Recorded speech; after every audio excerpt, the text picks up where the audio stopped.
শুভ দুপুর বন্ধুরা, তো আজকে কী রান্না হয়েছে দেখো। এখানে আছে বড়মা শাক, সুচিনি শাক ভাজা, আর এখানে আছে হেঁচুড়ের ঝোল, আর এখানে আছে মানে আমড়া দিয়ে আর কাঁকড়া দিয়ে একটু টক করেছে, আর এখানে কাঁকড়ার ঝাল।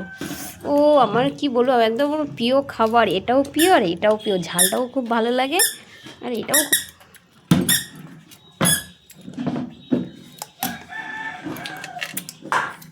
হাই ভগবান, ভাত তুলে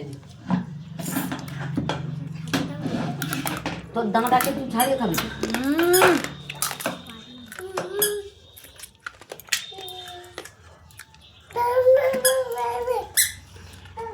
আর এটা হচ্ছে ঝাল। ওহ,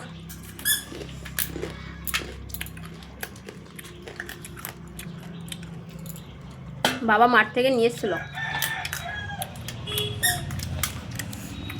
তো চলো বন্ধুরা, টাটা। আর কার কার কাঁকড়া খেতে ভালো লাগে তাড়াতাড়ি জানাও।